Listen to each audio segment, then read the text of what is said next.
appreciated. Thank you. Thank you. Okay, our next speaker, again, I'm really proud and happy to introduce, is Leah Williamson. So Leah is the Own Brand Product Compliance Manager at Coles. Leah has, again, like all of our guest speakers, extensive experience in food manufacturing and retail. Leah's going to be talking about food safety priorities and product compliance.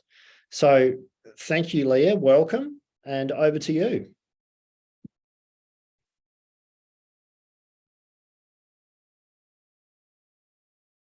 On mute. Thank you, Damien, and hello to everyone, and very honoured to be presenting today, especially alongside Damien and Marion. Damien was a big influence on my early career when I went to training.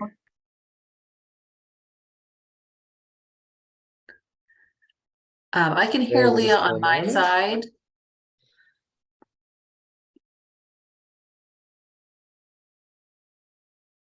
Yeah, we go ahead, try again, Leah. Yeah. Okay, go again. So Damien doesn't get to hear the nice things I'm saying about him, but Damien was a very big influence on my early career when he was a trainer, way back when. But yeah, since then I've lived a culture of continuous improvement and driven that. And what I'm hoping today is to present the challenges that we're up against, but to also give you some tools that I've used in different production facilities that have helped me meet the requirements. So I'll share my screen.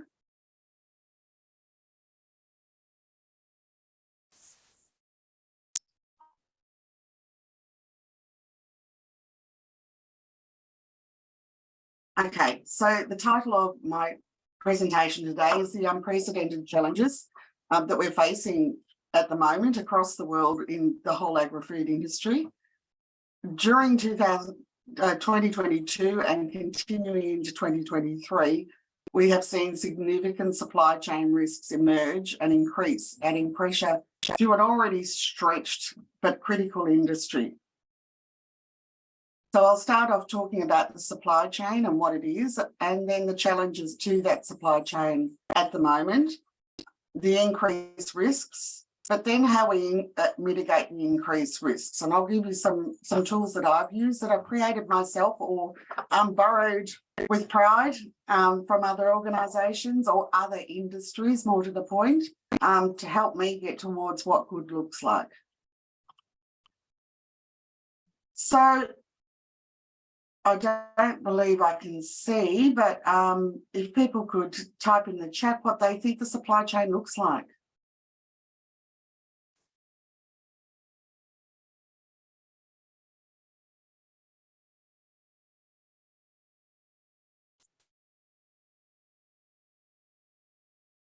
I can't actually see anything, so I'll move on. So this is what most of us and a lot of the world thinks a supply chain looks like, a nice straight line. And for a lot of people, that would be quite complicated. They wouldn't have realised those steps in between. But it's time for a reality check. This is the best I could come up with how complex the supply chain actually is. So if we go around, we've got different players in it. We've got the raw materials coming into us, but they could be coming in by many different methods of transportation, and quite often more going from different places around the world and docking at different stations. And even when they get to Australia, they may go through a broker. They may come into one state and be transported to another. So we've got different warehousing and DCs involved. We've got the producers, but don't forget that the producers, they also have raw material input. So that's another whole supply chain on top of that. We've then got things going back and forth between processes. So some of those raw materials get made into other products that are then used. That other product is then used in our product. And it goes on and on. You can see how complex it really, really is. What happens though, if we put pressure on this supply chain? For example, when a pandemic hits,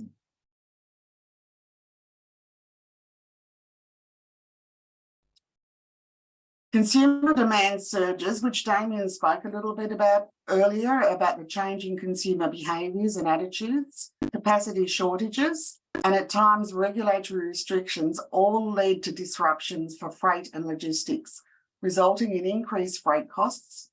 The flow of consumer goods into key markets can be restricted by continued shutdowns of major global ports and airports.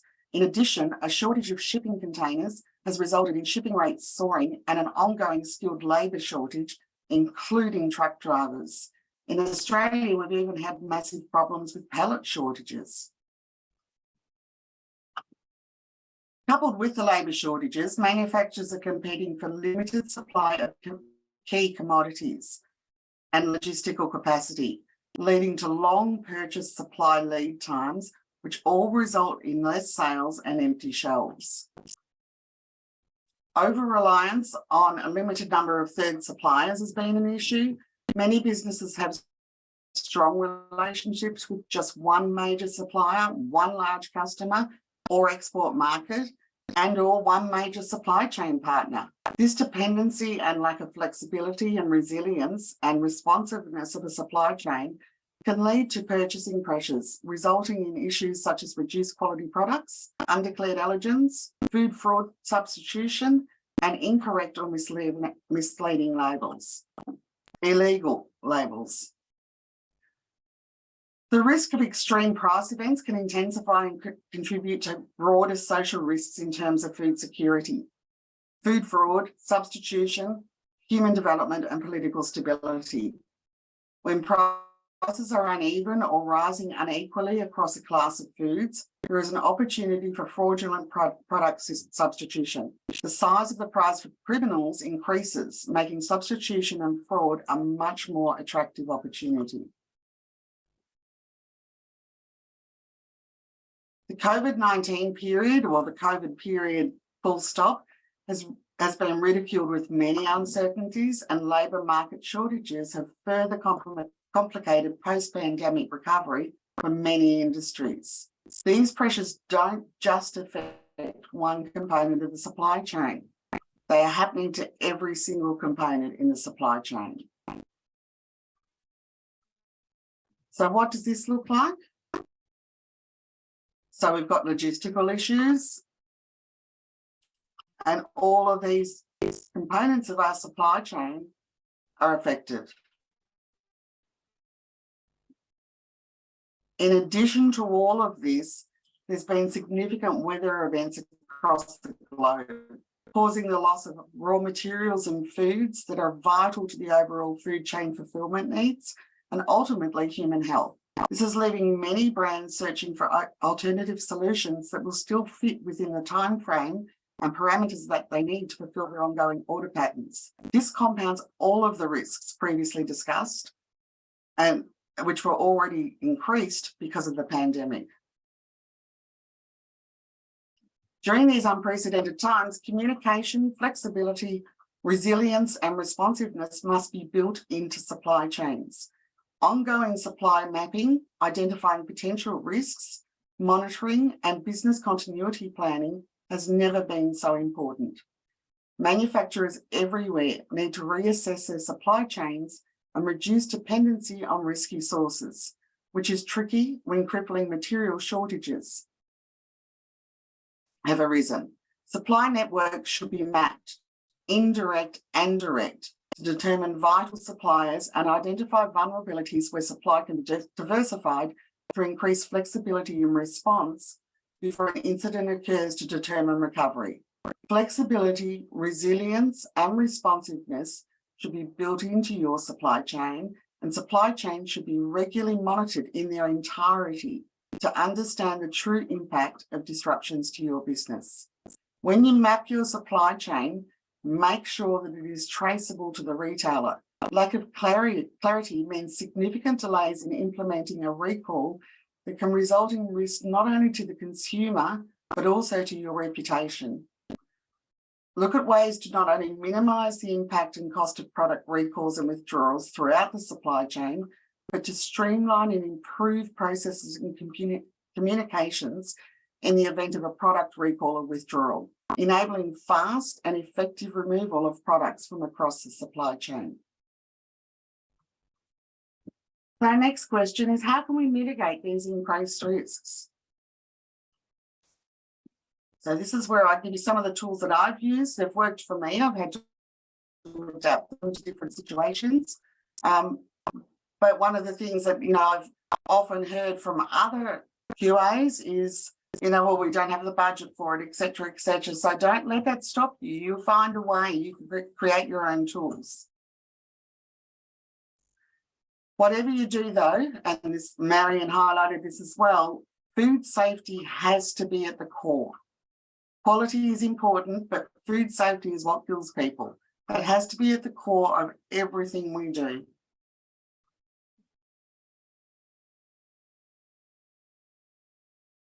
So how do we do that? We do it through due diligence.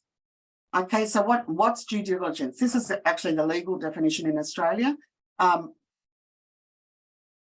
So it's to provide business owners and managers with reliable and complete background information so that they can make the informed decisions. So don't assume that because they've said no in the past, it's going to be no. It's your job to provide them with that information.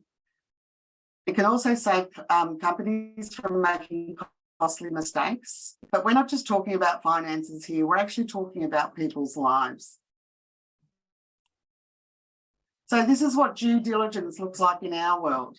These are all activities that we're required to perform in our day-to-day role. What I will say to you is we have to do them. Why not make them matter? Make them count. Stop the tick and flick exercises. I'd just like to take a step aside here to support what Marion said earlier on training and conferences and languages.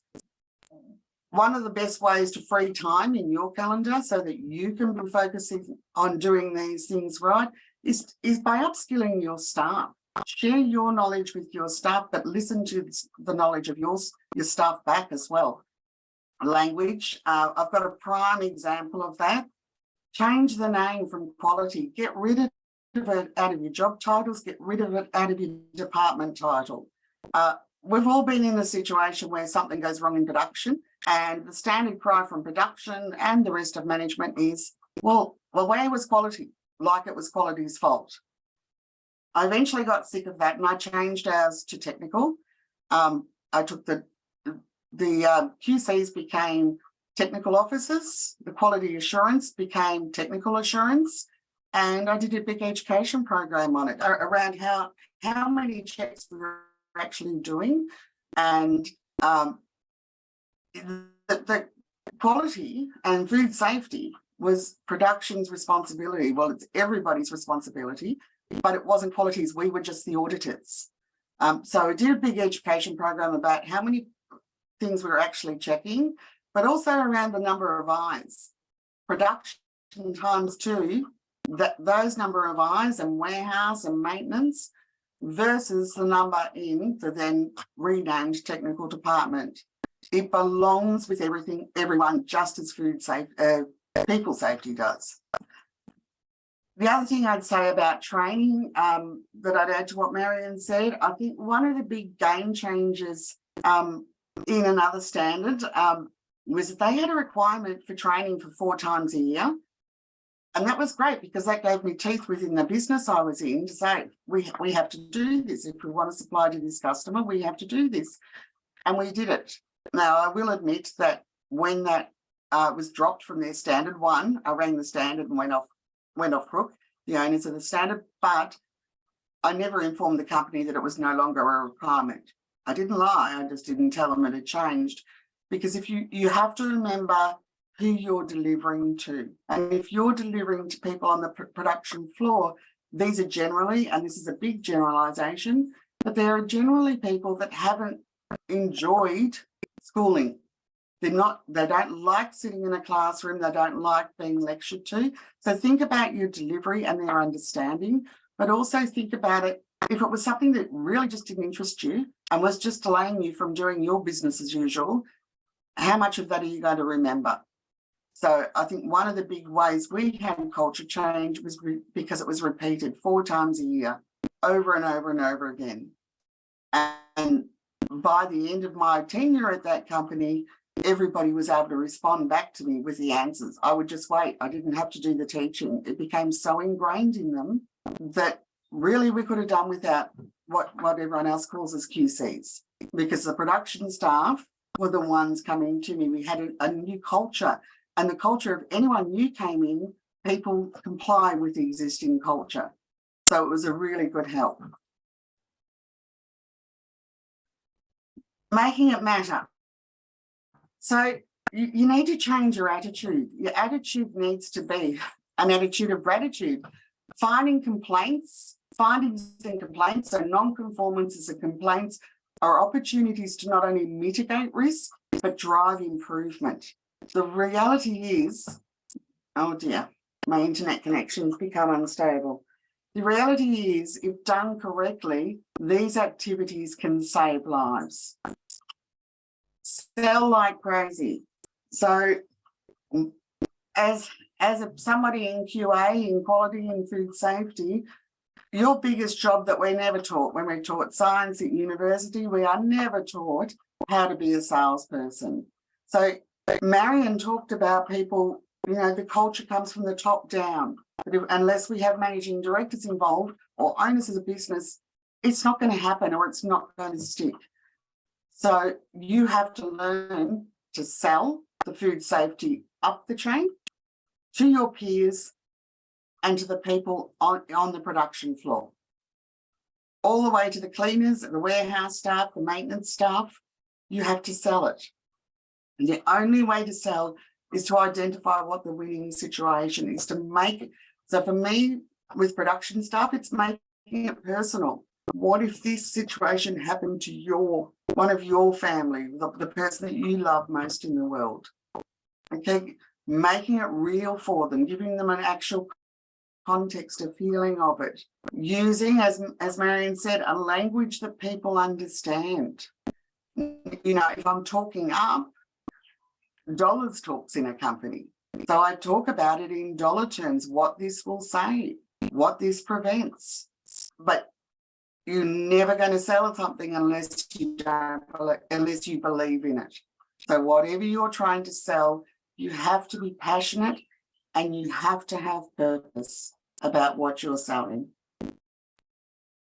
So making it matter. Somebody talked about HACCP earlier. We all have to do it. We all have to have a program. So let's make it matter. Be thorough in your hazard analysis. So this is one that I actually started as an undergraduate. I'm not quite sure why I did it, but I did it, and I've just added to it over the years. Now, how do you know if it's a hazard or risk if you don't assess it? So you must hazard and risk assess everything. So here you can see this is a portion of one of my documents, and it lists every single food pathogen, spoiler, virus, you name it, it's on here, and it's just done in alphabetical order. And then I can go through it each year, update it, and work out which ones are likely to be the hazard. That's what due diligence is. HACCP can be our best tool if you use it correctly. There's lots of free resources, a lot of them. So I'll share this with Damien that he can pass on to you. But there is a lot of free resources out there. One of the ones I found best is the FDA Bad Bug Book. But the new, or not so new anymore, the compendium of microbiological criteria from FSANZ is also very good. With your risk assessments, I found it very easy, or much easier, when I removed the subjectivity and interpretation. So, you know, you quite often see risk assessments that say frequent, occurs frequently. Well, my frequently might be different to your frequently, may be different to other people in my team's frequency. So what I did, and you can see on the left-hand side, I've actually defined the frequency.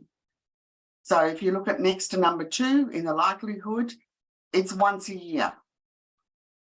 Okay, the next, number 3 is once a month. So I've specifically defined it. And across the top with the food safety, I've actually defined what it results in. So there's no risk, it's insignificant. Could be no risk for their health, but it could be a complaint. And all the way through to a serious illness and fatality. I've also included quality in there because some of the standards required it. And I know there's people out there that say they shouldn't be included, it should be completely separate, but we're all time poor. Why not do it well and once?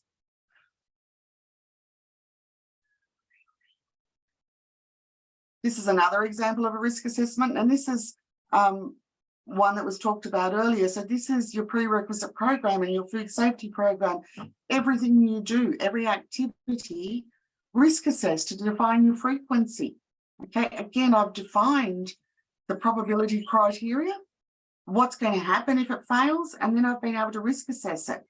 So then, and I've also defined if it gets what score, how frequently that, and then if it fails once, what happens then?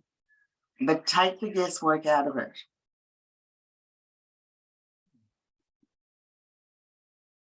Food defense is one of my particular pets. So two of my favorite things, I guess because they were new and they were challenging, was food defense and food culture, food safety culture.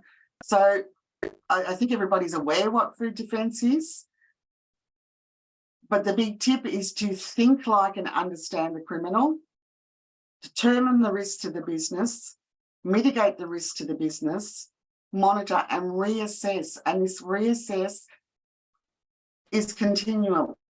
It is just, it keeps going because things change. Train site-wide, but definitely from the top down. And I've listed some free tools there. Again, what I will strongly recommend is the FDS Food Plan Builder. I'll go into that in a minute, but it really helps you to set up for success. So this is the Food Defense Plan Builder is from the FDA.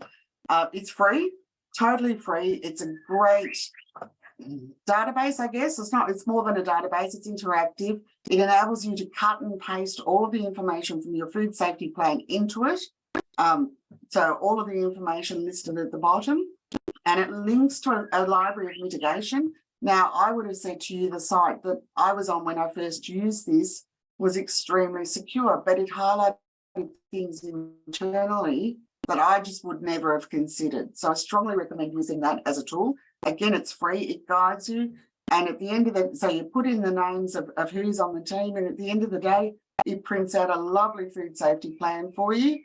A food defense plan that you can hand over to the auditor. Okay, the other one that's very good to start with is the Michigan State University has what they call MOOC, which is massive online, can't remember the rest, but course, and it's free as well. And you can see there's quite a number of courses there.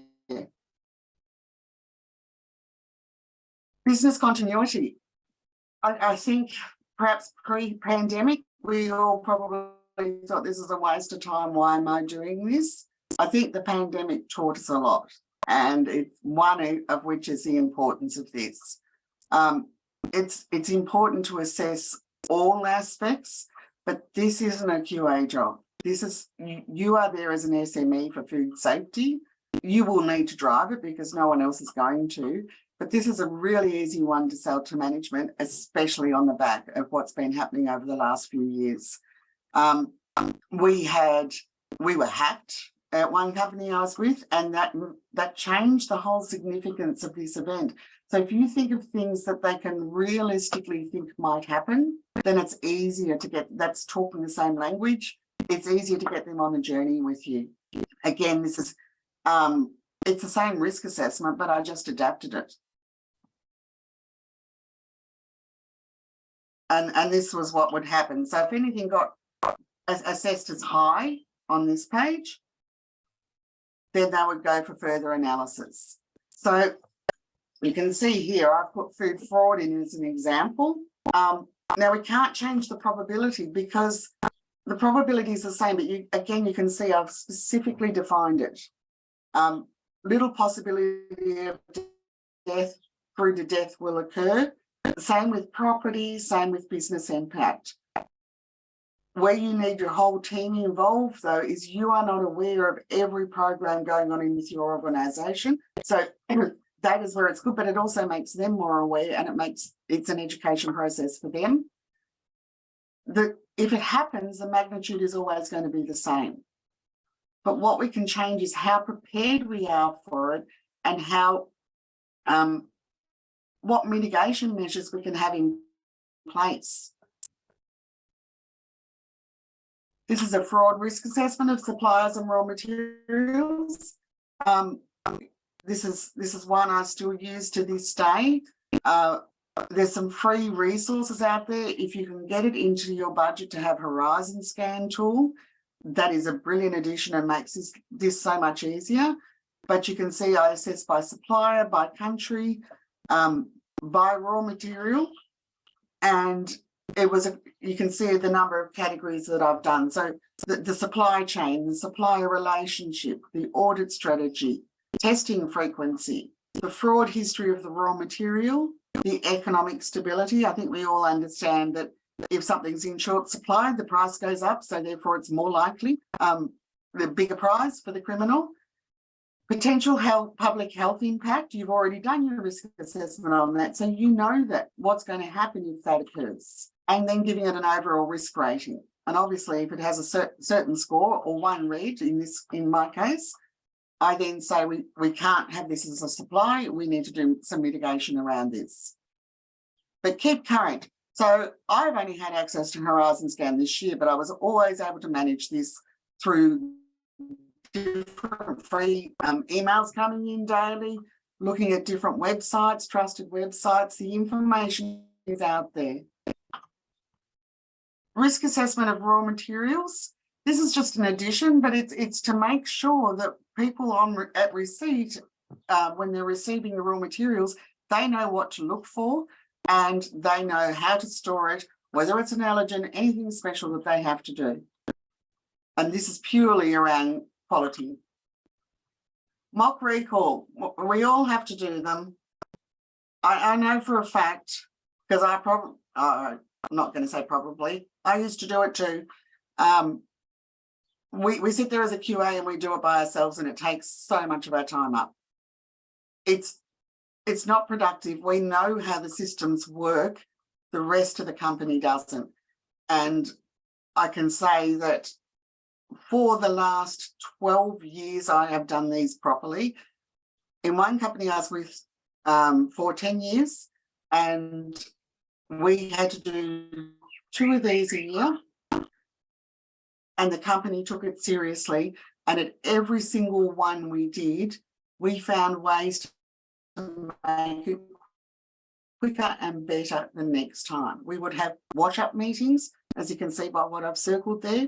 And there was gold that came out of those things, because as much as it annoyed the QA team to have to sit and spend all this time, it annoyed every other department too. So they were very keen on finding ways to shortcut the encounters. So it can be a painful process, but you can get some real gold out of it, and you can get some real buy-in from the rest of the company into the food safety system. So make it count. And as I've said on the slide, refine, refine, refine, never stop refining. Culture, so this is another one of my favorites. Culture is what people do when they think that you're not watching. If you walk out of the room, how are people going to behave? And it is absolutely dictated from the head down.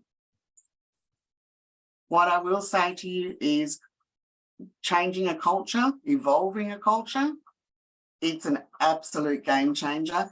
It makes your job so much easier, as I mentioned earlier with the training, but it frees you up to be really value added in your organisation, to be developing things further, to be more, to make due diligence really count and to develop those. If you can't measure it, you can't improve it. And that's got to be the first point for everything you do. If you don't measure it, you don't know the current situation. Measuring is also a good tool to use with senior management and the executive teams, because if they can see on a graph improvement or areas that need focus, it makes a lot of difference and they're more inclined to be invested. So this slide's from a couple of years ago, but so I'm not sure if this has been updated or not, but Fazan's has a great free toolkit, absolutely free. It's a great place to start, a really good place to start for your measurements. So there's a food safety questionnaire, and that checks the health of your business and the food safety culture. So we made it compulsory for all staff to answer, but it wasn't anonymous. And then do checklists for change, key steps in developing a good food safety in your business, but follow through with it. Don't just let it sit. So you can see here, as I said, we had a really good food safety. We had a really good culture. I've been there for a long time when this came in, but you can see it still identified some areas where we thought required attention. So you address the concerns and then measure the effects, monitor those effects, and then in 12 months' time, you put this out there again and measure it again and see if you can show improvement. Another really good place for free tools is SQF. Now, I apologise because Damien put this up before, but some of the things I've talked about, and I've been pretty quick, I think, I can't see the time, but you can see there's all guidance documents and tip sheets for these things that I've been talking about today on SQF. So if we go into one of those, so if we look at food defence, you can see there's a guidance document, and you can see there's 4 pages of tip sheets out in there just on food defence. This is another tool I used, and I only used it in my last position, where I went and I had a very large team of QAs answering to me, and they'd all been there for significant time periods. So there was no way I could walk in there and know everything. They were going to know a lot more than me, and I would be silly to think that I could. Anyway, so one of the things, I had a lot of quiet people who were waiting till I established myself before they were comfortable to speak up. This is one of the tools that I implemented, and I've now used it multiple times in different ways. I would get the team members to come in prior to a meeting, stick up a post-it note on the just on the whiteboard, anonymous, and they would have to say one positive thing that they had found so that we could encourage that across, and we could encourage the other teams we were working with. But they also had to say something that was driving them nuts, absolutely driving them nuts, or that they had concerns about. So it comes in as random ideas. And then what you'll find is you put it into an affinity diagram. So you'll get reoccurring themes that are annoying the same people, but it tells you where you need to focus your attention first. Okay, like everyone else, unless you give feedback and unless they see action, your team won't keep doing it. Okay, same as production. Must give them feedback. If you can't action something today, go back and tell them, I am working on it, so that they know that they are heard. Otherwise, people stop talking. Okay, so the largest ones would give you where to target the low-hanging fruit or the most scary fruit in some cases. And then you can drive actions to address those immediate corrective actions and then preventative actions. And I will say to you, when you do preventative actions, make sure you involve the teams. If it's a production action that needs to happen, make sure it's the production workers, not the manager, that comes up with that action, because if they've decided the action, they comply and they make sure that everyone else complies with it. But remember, don't stop there. Go back and review and continually improve. So in summary, I just want to say to everyone, keep food safety at the core of everything that you do. Be passionate about it and don't be afraid to show that passion. Make compliance easy. I go to a lot of places. Every new job I've gone to, I've had to throw out the food safety plan because it's words for the sake of words. And if you think, would I do it? No. If that's the answer, how can you expect other people to do it? So make it easy, make it simple to follow, make it part of what they're already doing. Don't be afraid to think outside the box. Be creative. Trend everything. Trend. Excel becomes your best friend. Don't and find those opportunities for improvement. Don't wait till it's too late. Make sure nothing you do in life as well as in your job is a tick and flick exercise. That everything is always adding value. And if you don't feel it is right now, question why you're doing it or change it so that it does add value.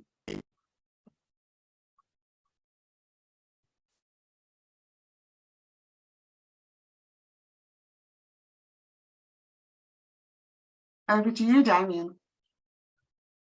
Thank you, Leah. Very, very interesting and insightful. Particularly like lots of references. I think you're 100% correct that there's so much information now out there and tools for people to use. Really interesting. So thank you. I do have one question that's come through. Are you aware of any risk assessment tools for specific food sector categories? I need some more detail on that. I've always developed my own risk assessment to suit what I'm doing.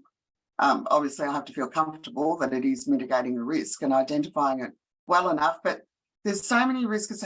Don't just, when you do your searches, don't just limit yourself to the food safety world, because there's